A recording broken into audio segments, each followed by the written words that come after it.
കൊച്ചി നഗരസഭയുടെ 10ാം ഡിവിഷൻ രവിപുരം ഇത് ധാരാളം ജനങ്ങൾ തിങ്ങിപ്പാർക്കുന്ന, പ്രത്യേകിച്ച് പ്രദേശവാസികളെക്കാൾ കൂടുതൽ ധാരാളം വ്യക്തികൾ ഈ പ്രദേശത്ത് വന്ന് താമസിക്കുന്നവരുണ്ട്. അപ്പോൾ അത്തരത്തിലുള്ള ഒരു പ്രദേശത്താണ് നമ്മളുള്ളത്. കൊച്ചിയുടെ കേന്ദ്ര ഭാഗമാണിത്. കൊച്ചി നഗരസഭയുടെ ഈ ഡിവിഷനിൽ മത്സരിക്കുന്ന 2020യുടെ സ്ഥാനാർത്ഥി അനിത തോമസ് ആണ് നമ്മളോടൊപ്പം ചേരുന്നത്. നമസ്കാരം. എങ്ങനെ പോകുന്നു നിങ്ങളുടെ ഈ തെരഞ്ഞെടുപ്പ് പ്രചരണ പരിപാടി? വളരെ നന്നായിട്ട് തന്നെ പോകുന്നു. ഇതിപ്പോ 2ാം ഘട്ടം കഴിഞ്ഞു. അപ്പൊ നാളെ മുതൽ ഞങ്ങൾ ഒരു 3ാം ഘട്ടം ഒരു സ്റ്റേജിൽ എത്തി നിൽക്കുവാണ്. വളരെ നല്ല രീതിയിൽ വളരെ നല്ല പോസിറ്റീവ് റെസ്പോൺസ് ആണ് ആൾക്കാരുടെ നിന്ന്, ജനങ്ങളുടെ നിന്ന്. കാര്യം ജനങ്ങൾ ഒരു മാറ്റം ആഗ്രഹിക്കുന്നുണ്ട്. അപ്പൊ അതിന്റെ ഒരു റെസ്പോൺസും അവരുടെ നിന്ന് നമുക്ക് നല്ല രീതിയിൽ കിട്ടുന്നുണ്ട്. പോപ്പുലേഷൻ എത്രയാണ് ഈ ഒരു ഡിവിഷനിലെ? ഇവിടെ ആക്ച്വലി ഒരു 1250 വീടുകളുണ്ട്. ഓൾമോസ്റ്റ് ഒരു 6500-7000 വോട്ടേഴ്സ് ഉണ്ട്. ഈ വീടുകളിലപ്പോ 2 തവണ നമ്മൾ കയറി ഇറങ്ങി കഴിഞ്ഞു. ഇല്ല, രണ്ടാമത്തത് ഇറങ്ങാൻ നാളെ മുതൽ സ്റ്റാർട്ട് ചെയ്യുവാണ്. ആദ്യത്തത് ഫുൾ നല്ല രീതിയിൽ ഇറങ്ങി കഴിഞ്ഞു. ഇനി സെക്കൻഡ് സ്റ്റേജ് നമ്മളൊന്ന് ഓടിച്ചു കയറാന്ന് പറയും, ആ ഒരു രീതി ഓടിക്കയറാന്ന് പറയും. ആ ഒരു എന്തുകൊണ്ടാണ് ഈ ഒരു ഡിവിഷനിൽ ഒരു സ്ഥാനാർത്ഥിയായിട്ട് വരുവാനുണ്ടായ ഒരു സാഹചര്യം? അതായത് ഇവിടെ നമുക്ക് ചെയ്യാൻ ചാലഞ്ചസ്, അതായത് ഇപ്പൊ പൊതുവെ കൊച്ചിൻ കോർപ്പറേഷന്റെ കീഴിൽ വരുന്ന എല്ലാ വാർഡ്സിലും ഉണ്ടാകുന്ന പൊതുവായ പ്രശ്നം, അതായത് വെള്ളക്കെട്ട്, പിന്നെ മാലിന്യം നിറഞ്ഞ കാനകള്, കൊതുക്, പിന്നെ പൊട്ടിപ്പൊളിഞ്ഞ റോഡുകൾ, ഇതൊക്കെ തന്നെയാണ് ബേസിക് ആയിട്ടുള്ള പ്രശ്നങ്ങൾ. ഇവിടെ കുറച്ച് കൂടുതൽ രവിപുരം ഏരിയയിൽ വെള്ളക്കെട്ട് കുറച്ച് കൂടുതലുള്ള ഒരു ഏരിയ ആണ്. അപ്പൊ ഇതൊക്കെ ഒരു ചാലഞ്ചസ് ആണ്.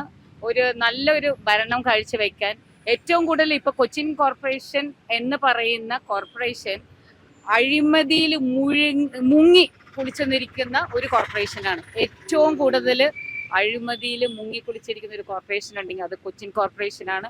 ഇവിടെ വികസനം ഉണ്ടാവണമെങ്കിൽ അത് ഏത് പാർട്ടി, ലെഫ്റ്റ് വന്നാലും UDF വന്നാലും, ഇവിടെ ഒരു വികസനം ജനങ്ങൾക്ക് അതിൻ്റെ ഒരു നേട്ടം ഉണ്ടാവണമെന്നുണ്ടെങ്കിൽ അഴിമതി മാറണം. അഴിമതി മാറണമെങ്കിൽ വേറൊരു 2020 പോലെയുള്ള ഒരു ജനകീയമായുള്ള ഒരു പ്രസ്ഥാനം വരണം.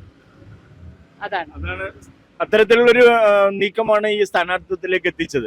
തീർച്ചയായിട്ടും. അപ്പൊ നമ്മളുടെ ഈ ഡിവിഷനെ സംബന്ധിച്ച് എന്തെങ്കിലും പൊതുവായിട്ടുള്ള പ്രശ്നങ്ങൾ, നമ്മളുടെ എടുത്തു പറയത്തക്ക പ്രശ്നങ്ങൾ എന്താണ് ഈ ഡിവിഷനെ സംബന്ധിച്ച്? എടുത്തു പറയത്തക്ക ഒത്തിരി ഉണ്ട്. ഒന്ന് വെള്ളക്കെട്ട്, പിന്നെ ഇങ്ങനെ കാനകള്, പിന്നെ ഇവിടെ ഒരു കോളനീസ് ഉണ്ട്, 4-5 കോളനികൾ ഈ ഒരു രവിപുരം ഏരിയയിലുണ്ട്. അവരുടെ അവസ്ഥ എന്ന് പറയുന്നത് വളരെ വളരെ ശോചനീയമാണ്. അപ്പൊ അവിടെ ആ ഏരിയകളൊക്കെ കോൺസെൻട്രേറ്റ് ചെയ്ത് അവർക്കൊരു ബെറ്റർ ലിവിങ്, അത് അവരുടെ അവകാശമാണ്. കാര്യം അവരൊരു സിറ്റി, ഹാർട്ട് ഓഫ് ദ സിറ്റിയിൽ കിടന്നിട്ട് ചേരി പോലെയുള്ള സ്ഥലത്ത് കിടക്കുന്നത് കൊണ്ട് അവരുടെ അവകാശങ്ങളൊക്കെ കാര്യം അംഗീകരിക്കപ്പെടാതെ പോവുകയാണ്. അപ്പം അതെല്ലാം അഡ്രസ്സ് ചെയ്യണം. കാര്യം അവർക്കും കിട്ടണം എല്ലാ സൗകര്യങ്ങളും. ഈ പിന്നെ നമ്മുടെ ഒരു കോർപ്പറേഷൻ പരിധിയിൽ വരുന്ന ഒരു ഏരിയയിലുള്ള എല്ലാ സൗകര്യങ്ങളും അവർക്കും കിട്ടണം എന്നുള്ള ഒരു ചലഞ്ചോട് കൂടിയാണ്, അല്ലെങ്കിൽ ആ ഒരു ഡ്യൂട്ടിയാണ്, നമ്മുടെ ഒരു കർത്തവ്യമാണെന്നുള്ള ഒരു ഫീല്. ഇവിടെ ഇതൊരു ജനറൽ സീറ്റ് ആണല്ലോ. ഈ ജനറൽ സീറ്റിൽ ഒരു വനിതാ സ്ഥാനാർത്ഥിയായിട്ട് വരുമ്പോൾ അത്തരത്തില് ആ ഒരു ഇവിടെയുള്ള മറ്റ് സ്ഥാനാർത്ഥിമാരോട് കിടപിടിക്കുവാനായിട്ട് നമുക്ക് സാധിക്കും. അങ്ങനെ ഒരു ഇപ്പൊ ഞാനൊരു സ്ത്രീ ആയതുകൊണ്ട് എനിക്ക് കുറവുകളുണ്ടെന്ന് ഞാൻ വിചാരിക്കുന്ന ഒരാളല്ല. കാര്യം ഞാൻ പൊളിറ്റിക്കലി ഞാൻ ആക്റ്റീവ് അല്ലെങ്കിലും സോഷ്യലി ഞാൻ വളരെ ആക്റ്റീവാണ്. കഴിഞ്ഞൊരു 20 വർഷമായിട്ട് സോഷ്യലി വളരെ ജനങ്ങളുടെ കാര്യങ്ങളിലൊക്കെ ഇടപെട്ടിട്ടുള്ള ആളാണ്. അത്തരത്തിലുള്ള വിഷയങ്ങളിൽ, ജനകീയ വിഷയങ്ങളിലും മറ്റുമൊക്കെ ഇടപെട്ട ആ ഒരു മേഖലകളൊക്കെ എന്തെല്ലാമാണ്?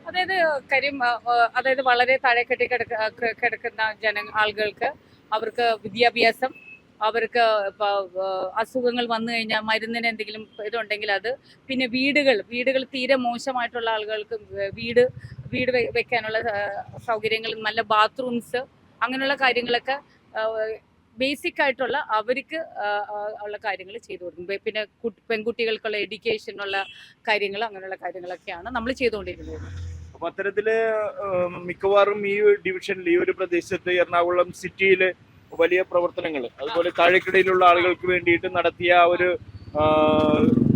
ഒരു അതിൽ നിന്ന് നേടിയ ഒരു ഊർജമാണ് ഇത്തരത്തില് അതിൽ നിന്ന് നേടിയ ഊർജം. പിന്നെ 2020യുടെ അവരുടെ ഒരു ഇതുണ്ട്, ഫോക്കസ് ഉണ്ട്. ജനങ്ങൾക്ക് വേണ്ടിയാണ് എന്നും നിലനിൽക്കുന്നത്. അവരിപ്പോ കിഴക്കമ്പലത്ത് കാഴ്ചവെക്കുന്നതും അത് തന്നെയാണ്. കാരണം ഏറ്റവും എന്നെ ഇതിലോട്ട് അട്രാക്ട് ചെയ്യാനായിട്ടുള്ള ഒരു ഘടകം എന്താണെന്ന് വെച്ച് കഴിഞ്ഞാൽ ഇതൊരു രാഷ്ട്രീയ പാർട്ടിയല്ല, രാഷ്ട്രീയം അവർക്കൊരു കച്ചവടമല്ല, ഭരണം അവർക്കൊരു വരുമാന മാർഗമല്ല. അവര് നിൽക്കുന്നത് ജനങ്ങൾക്ക് വേണ്ടിയിട്ടാണ്, എന്നും ജനങ്ങളുടെ കൂടെ ഉണ്ടാവും. അത് തന്നെയാണ് എന്നെ ഇങ്ങോട്ട് ആകർഷിക്കാനായിട്ടുള്ള ഒരു പ്രധാന ഘടകം, സേവനം. അതാണ്. അപ്പൊ ഈ സേവനത്തിന്റെ മേഖലയിലേക്ക് വരുമ്പോൾ നമ്മളെ സംബന്ധിച്ച് ഒരു പുതിയൊരു വിഷൻ നമ്മൾ ജനങ്ങളുടെ മുമ്പിൽ കാഴ്ചവെക്കണമല്ലോ. ഈ ഒരു രവിപുരം ഡിവിഷനിൽ നമ്മൾ നടപ്പിലാക്കാനായിട്ട് ഉദ്ദേശിക്കുന്ന പൊതുവായിട്ടുള്ളതും മറ്റ് സാമൂഹിക സേവന രംഗത്തും ഒക്കെയുള്ള പ്രവർത്തനങ്ങൾ ഏതെല്ലാം രീതി? അതായത് ആദ്യമായിട്ട് കോൺസെൻട്രേറ്റ് ചെയ്യുന്നത് ഒരു നാടിന്റെ വികസനം എന്ന് പറയുന്നത് റോഡുകളാണ്. അപ്പൊ റോഡുകൾക്ക് കൂടുതൽ, അതായത് കുണ്ടും കുഴിയൊക്കെ മാറ്റി, കാനകൾ വളരെ നന്നായിട്ട് ഇപ്പൊ അത് കെട്ടിക്കിടക്കാണ് വെള്ളങ്ങൾ. അതൊക്കെ എന്തൊക്കെ ചെയ്യാൻ പറ്റും, ടെക്നിക്കലി എന്തെല്ലാം കാര്യങ്ങൾ ചെയ്താലാണ് ആ ഒരു കാര്യങ്ങൾ നമുക്ക് അതിനൊരു പരിഹാരം കാണുക. അല്ലാതെ ഒരു ടെമ്പററി പരിഹാരമല്ല, അതിന് ഒരു ശാശ്വതമായിട്ടുള്ള പരിഹാരം ഇവിടുത്തെ നിവാസികൾക്ക് എങ്ങനെ അത് ചെയ്തു കൊടുക്കാൻ പറ്റും. പിന്നെ ഇത് പറഞ്ഞ പോലെ ചേരികളിൽ താമസിക്കുന്ന ആളുകൾക്ക് കുറച്ചും കൂടി ഒരു ബെറ്റർ ലിവിങ്, ഇങ്ങനെയുള്ള കാര്യങ്ങളൊക്കെയാണ് കോൺസെൻട്രേറ്റ് ചെയ്യുന്നത്. പിന്നെ ഈ പ്രദേശത്തുള്ള സാധാരണക്കാരായിട്ടുള്ള വീട്ടമ്മമാരെയും കുട്ടികളെയും യുവാക്കളെയും ഒക്കെ ഉദ്ദേശിച്ചുള്ള എന്തെങ്കിലും പദ്ധതികൾ? അതായത് പദ്ധതികൾ എന്ന് പറയുന്നത് ഇത്രേ ഉള്ളൂ. അവര് ഒരു കറപ്ഷൻ ഫ്രീ ആയിട്ടുള്ള ഒരു പിന്നെ സിസ്റ്റത്തിലോട്ട് വരണം. അതിന്റെ ഭാഗമായിട്ട് അവരെല്ലാവരും മുന്നോട്ട് വരണം. കാര്യം ഒരു കറപ്ഷൻ ഫ്രീ ആയിട്ടുള്ള ഒരു സിസ്റ്റം വന്നാൽ മാത്രമേ നമ്മൾക്ക് ഈ ജനങ്ങൾക്ക്, സാധാരണക്കാരായ ജനങ്ങൾക്ക് അതുകൊണ്ട് പ്രയോജനമുള്ളൂ. വീണ്ടും വീണ്ടും നമ്മൾ ഈ കറപ്ഷനായിട്ടുള്ള ആളുകളെ ജയിപ്പിച്ച് വിട്ടു കഴിഞ്ഞാൽ ഈ അവസ്ഥ തുടർന്നുകൊണ്ടേയിരിക്കും. ഇപ്പൊ തന്നെ വളരെ ദയനീയമാണ്. ഇനിയും ഇത് തന്നെ ആവർത്തിച്ചു കഴിഞ്ഞാൽ നമ്മൾ പറയില്ലേ, ദൈവത്തിന് പോലും ചിലപ്പോൾ നമ്മളെ രക്ഷിക്കാൻ പറ്റില്ല. അപ്പൊ അങ്ങനെ അത് അറിഞ്ഞുകൊണ്ട് ഞങ്ങൾ കുറച്ച് ആളുകൾ മുന്നോട്ട് ഇറങ്ങിയിരിക്കുകയാണ്. അതുപോലെ തന്നെ യുവാക്കള്, വീട്ടമ്മമാര്. അതായത് നമ്മള് സ്വാതന്ത്ര്യം എങ്ങനെ കിട്ടി? ബ്രിട്ടീഷുകാരുടെ ആ സ്വാതന്ത്ര്യം നമ്മൾ ഇനി മേടിക്കേണ്ടത് കറപ്റ്റഡ് ആയിട്ടുള്ള പൊളിറ്റീഷ്യൻസിന്റെ കയ്യിലാണ്. അത് നമ്മുടെ കയ്യിലാണ്. അതിന്റെ ഒരു ചുക്കാനിരിക്കുന്നത് ജനങ്ങൾ, വോട്ടർമാരായ ജനങ്ങളുടെ കയ്യിലാണ് അതിന്റെ ചുക്കാനിരിക്കുന്നത്. ഇനിയെങ്കിലും നമ്മൾ ഉണർന്ന് പ്രവർത്തിക്കണം. അതിന്റെ സമയം അതിക്രമിച്ചു. ഇതാണ് എൻ്റെ ഒരു വിഷൻ. അതായത് ഒരു ചുവടുവെപ്പ് 2020യുടെ കൂടെ വളരെ ശക്തമായിട്ട്, 2020 ഇനി പുറകോട്ടില്ല. ഹോൾ കേരളയിൽ അവരുടെ ഒരു ശക്തമായിട്ടുള്ള ഒരു ഇതുണ്ട്, പ്രസൻസ് ഉണ്ട്. അവർക്കൊരു നല്ലൊരു വിഷനുണ്ട്. ആ വിഷന്റെ കൂടെ നല്ലവരായ കുറെ ആളുകളുണ്ട്. കേരളം മൊത്തം എടുത്തു നോക്കുവാണെങ്കിൽ 2020യുടെ ആ ഒരു അവരുടെ നിലപാടുകളോടും അവരുടെ ചെയ്യുന്ന കാര്യങ്ങളോടും വളരെ പോസിറ്റീവ് ആയിട്ടുള്ള റെസ്പോൺസാണ്. അവരുടെ കൂടെ ശക്തമായി തന്നെ നിൽക്കാൻ ഉള്ള ഒരു മനസ്സിന്റെ ആ ഒരു പോസിറ്റീവ് ആറ്റിറ്റ്യൂഡ് അതുണ്ട്. അപ്പോ മനക്കരുത്ത് മുഴുവനായി നേടിക്കൊണ്ടാണ് ഈ സമൂഹത്തിന് വേണ്ടിയിട്ട്, അത് അഴിമതിയില്ലാത്തൊരു സമൂഹത്തിന് വേണ്ടിയിട്ട് പോരാടുവാൻ തയ്യാറായാണ് 2020യുടെ സ്ഥാനാർത്ഥിയായി അനിത തോമസ് എന്ന് പറയുന്ന ഈ ഒരു വ്യക്തിത്വം ഇവിടെ മത്സരിക്കുവാനായിട്ട് എത്തിയിട്ടുള്ളത്. 10ാം ഡിവിഷനിലെ രവിപുരത്ത് വ്യക്തമായ മാറ്റങ്ങൾ ഉണ്ടാക്കുമെന്ന് പ്രഖ്യാപിച്ചുകൊണ്ടുള്ള പ്രവർത്തനങ്ങൾ നടത്തുന്നു എന്നാണ് നമ്മളോട് സൂചിപ്പിച്ചത്. എന്നിരുന്നാലും ഈ ഒരു പ്രവർത്തനം ഈ ഡിവിഷന്റെ വലിയ മാറ്റത്തിന് കാരണമാകട്ടെ. പ്രത്യേകിച്ച് കൊച്ചി നഗരസഭയില് മാറി മാറി വരുന്ന ഭരണകൂടങ്ങൾ അഴിമതി നിറഞ്ഞതാണെന്നുള്ള ആരോപണം ഉന്നയിക്കുമ്പോൾ അതിൽ നിന്ന് വ്യത്യസ്തമായിട്ടുള്ള ഒരു ഭരണ നേതൃത്വം ഉണ്ടാകുവാനായിട്ടുള്ള പ്രവർത്തനങ്ങളാണ് ഇവർ നടത്തുന്നത്. മെട്രോ 7 ന്യൂസിന്റെ എല്ലാവിധത്തിലുള്ള ആശംസകളും നേരുകയാണ്. ക്യാമറമാൻ ലിജൻ ജെയിംസിനൊപ്പം റെഡ്ജൻ ഡബല്ല.